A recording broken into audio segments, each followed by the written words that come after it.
The blue point and the yellow point is following the direction of the red point. Then you're gonna get into a passive position. But most important is that you understand it's coming from here, and then it gets the directions in the body. Nothing starts from the upper part.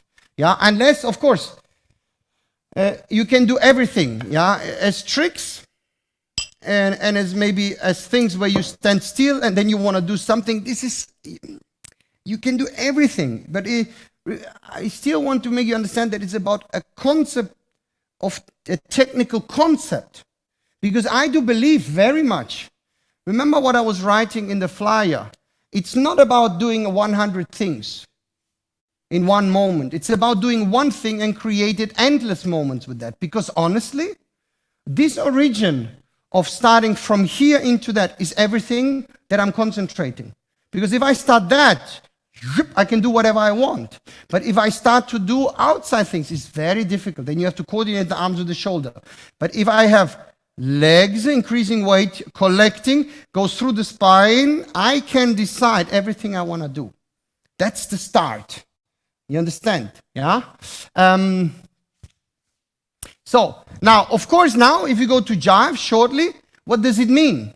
It means that in jive now, I'm allowing the red point and the blue point to move much more back and allow my yellow point to move further. Now my weight is more forward. But you know where you can see it is that this, oh, fuck again, one moment. This leads that, yeah? From here, whoa. Now I feel my weight is on the ball of the foot, my heel is just barely kissing the floor, yeah? But it's here, that is feeding, that is continuing the projection of there. Tick, tick, tick, tick, tick, tick, tick, tick, tick, tick. Then it feels light, tick, because it stays here. Yeah, but I'm not doing this, spine forward, because now, this is that. One moment, my trousers are falling.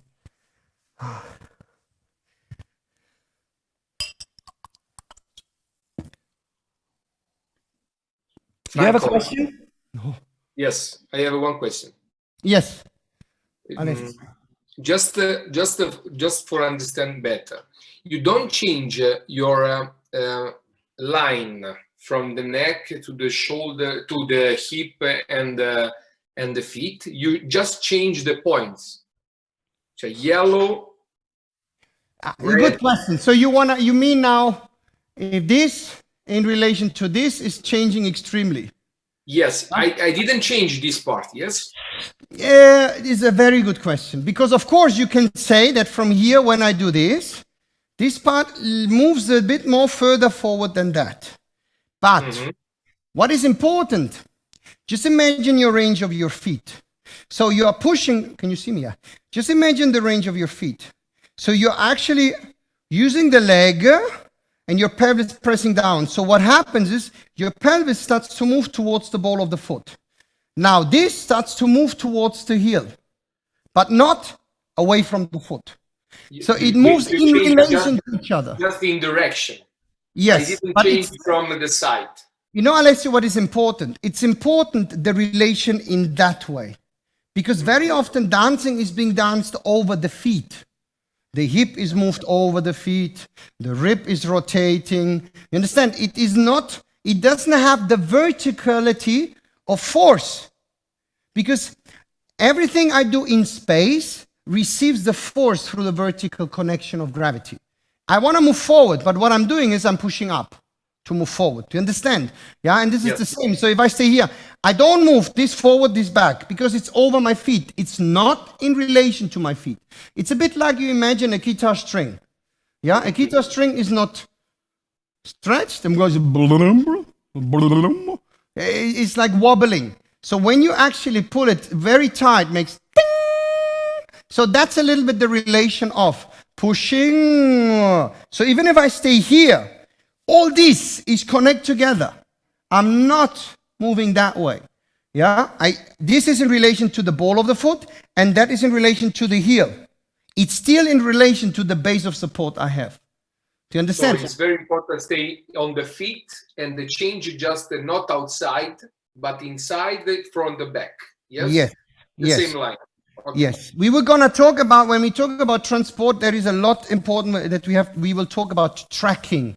The trackings are very important, but we're not gonna go into that now. But the thing is now, of course, now comes the question, but wait, Franco, what if you done something like that? Yeah, because now I go outside. Now, very important is that it goes that way. So I'm still pushing away from that point and stretching. Now I'm breaking a rule, my rule, that I don't keep this together, but I feel that I'm not going away from the base of support, but I'm still stretching in that direction and stretching in that direction. Yeah? And you will find when we talk about projection and balance in the second session, we talk about timing the foot, yeah, timing the beat. The moment of staying and going is very important, and the directions you create are never over the feet, but always related away from the feet, diagonal. That I always feel I move diagonal, diagonal, diagonal, diagonal, diagonal, diagonal, diagonal. That I still feel I go, but I stay. Yeah, this is something very, very important. Is it clear, Alessandro? Yeah.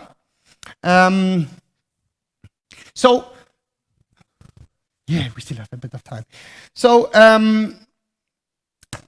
coming a little bit to the last point, it's actually already talked about this, but I feel everything I'm doing has always something to do with I give to receive. You understand? So I always have something that I feel if I stay and I want to start, I give to receive. I receive to give, I don't know. I start to increase to start to use, or I start to use to start to increase, I don't know. Now thinking about it, probably the first thing I feel, I start to increase before I use, yeah, with my pelvis. Yeah? But this is a little bit that giving and receiving is something that for me is important. Yeah, because I never want to move over the feet. I always want to move in to give through the pelvis, or then later through the rib or through the shoulder plate to receive more space to move. You understand? This is what we said. I give through the rib to receive more direction through the spine. You understand? So all these, let's say, oppositions, yes, this work that are actually kind of going against each other and overlapping at the same time. Because what I'm doing, it's overlaps that while I go down, it continues going up and it never stops. It's not going at first this and first that. That's what makes coordination so difficult, because very often we have things, it's a bit like, sorry that I stopped the phrase, but I have suddenly another thought in my mind that is connecting to that. But it's a little bit, if you imagine you have an orchestra, yeah? So you have a violin player, and then you have a pianist, and you have this. So that violin player is playing a particular tone. T. Now you have the other one goes T. It's in. While this is continuing, that is finding his right moment to link into it. But it's not E, E, E. And this is the way you should see coordination. Everything is overlapping.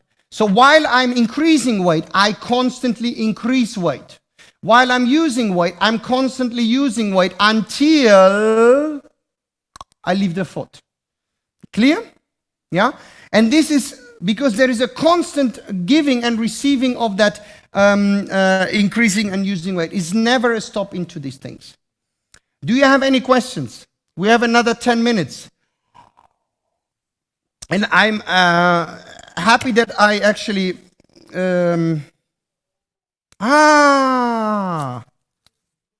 wait.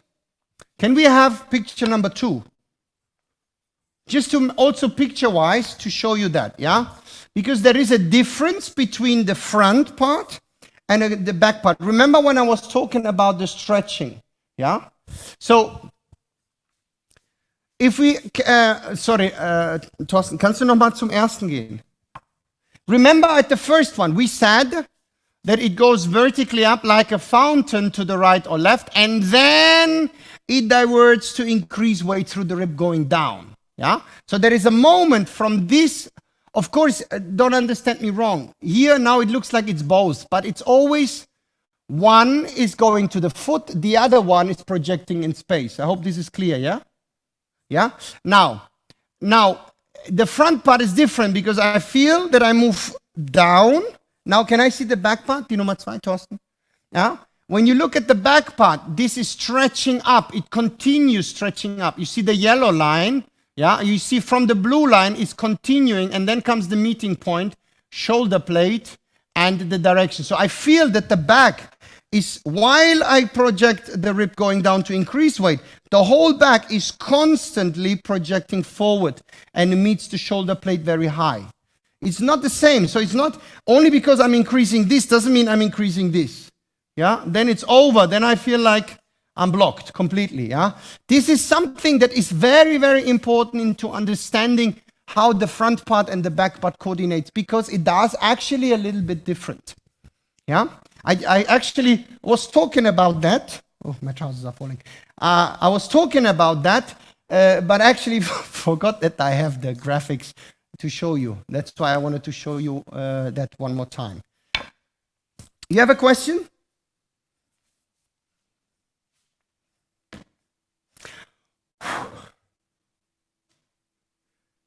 Was I too fast? If you don't have a question, then give me a little feedback. Was it confusing? Was it too much directing into different directions? I tried to stay on the script, but it, as I said to you, what I wrote you, structure is good, but structure and feel is better. I need to go with the feel, because sometimes, yeah, things coming into my mind that I actually, I will sit now a little bit closer to you. Oh, it feels so nice. It looks like we're having a drink and a party here. We sit so close. Ha, ha, ha. Was it okay, the speed, the pace, the things? Was it a bit too confusing? You can be very honest with me. Now, one thing I want to tell you. You have the option if you want. Yeah, because I really, if I do these things, I want that you understand. Yeah. You think about this. If you want, you can write me some questions. It's fine. Because I don't like that people go, what is he talking about? Yeah. Think about this, and if you have question, write me that. Yeah. I would really like to answer you if you have really things that are not clear. Referring to that what we talked about. Yeah. Because we will talk about next time. We will concentrate more about moving in space, about transporting weight. How does a transporting of weight functions? What is a pendulum action, in my opinion, from a mechanical point of view? How does a rotation really functions? What are the differences in transporting weight? Yeah. So we will go a little bit more into the mechanical part, how to move from foot to foot. But I want you to, that this is clear what we talked about today, because moving needs always, has always something to do that we understand how we are using the force that we have, how we are using the power that we have, from where we're gaining the power. Otherwise, we're taking power from completely different body sources, and then we're killing each other, and we look like that. Yeah, yeah. I'm sure you heard a lot about that dancing a movement has to look effortless. I know that the phrase of a movement has to look natural is not right, because we are not dancing natural, and I do agree this. But a much better word for me is an harmonical body flow, an harmonical movement, that every single movement related on each other makes sense. That is for me something that is then natural. Yeah, even though the word doesn't fit. Yeah, when you see each pixel of a movement is not very natural. Yeah, so it should be like millions and trillions of pixels that you don't see nothing anymore. You just see, like music. Yeah, that's why this what we talked today is so important. Do you have any questions? Yes.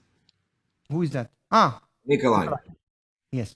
So I have two actually. So one is, it's probably for the next class, but will this idea of flow directing the energy different to the back movement? Will we will talk about that. Huh? We will talk about that. This is connecting to transporting weight and giving direction. This is definitely something we'll talk about.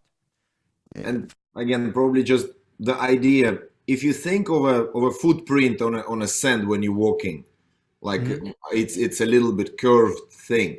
When you're traveling, do you imagine a straight line, or you feel that despite like focusing here, you still have like a flow, a trajectory of your weight from the outside of the foot? Is it forbidden, or it's functional? You're relying on it and you're using it. Nikolai, nothing is forbidden. You can do whatever you want to do. I just think that the outside part of your foot doesn't have a lot of support.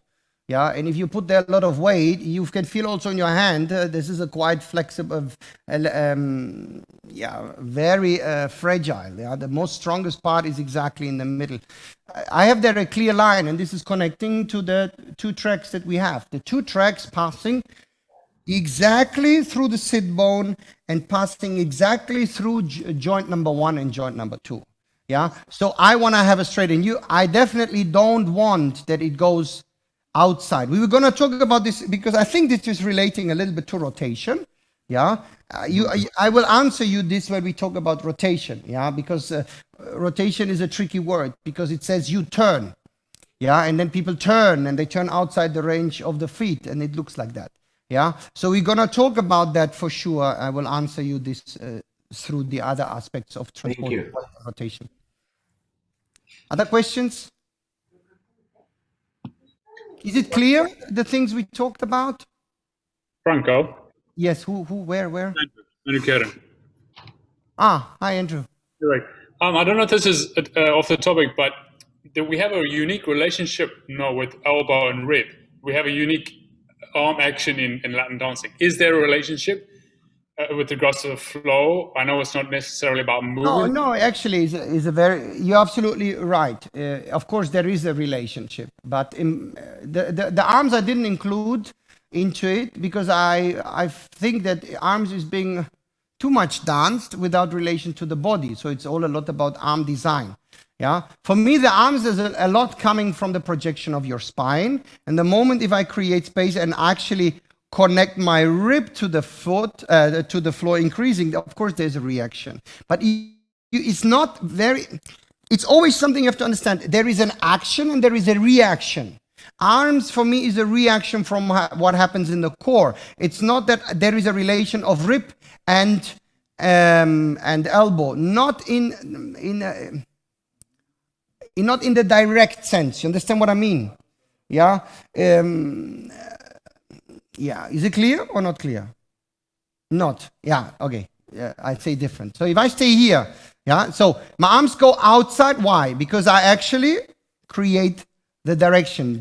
What we talked all today. So when it goes from the lower spine into the upper spine, I feel my arms get stretched out through the spine. Now, the moment on my center, yeah, is now giving the direction to the rib. The shoulder blade reacts, and when the shoulder blade reacts, the elbow reacts. Yeah, so I feel that happens, but it's not that this is happening. So if you say from the coordination, the elbow happens when the shoulder blade is going after that, not at the same time with the rib. Yeah, so you have first, second, the rib. When my rib is going down, shoulder blade is following, and my elbow is actually following that. Do you understand? Now, of course, Andrew, you can always increase things even more. But in my opinion, what is important, you have to increase it from the foundation. Let's say, if you know the flow and where things happen, you can increase in that flow things related to each other. Yeah, and this you can see very often when people really understand mechanics. As soon as they start to exaggerate and go more and do more, things do not fall apart. So they know what is about mechanics and how it functions. They don't learn a movement. Everybody that learns a movement will, when he jumps out of his order, he will just fall in pieces.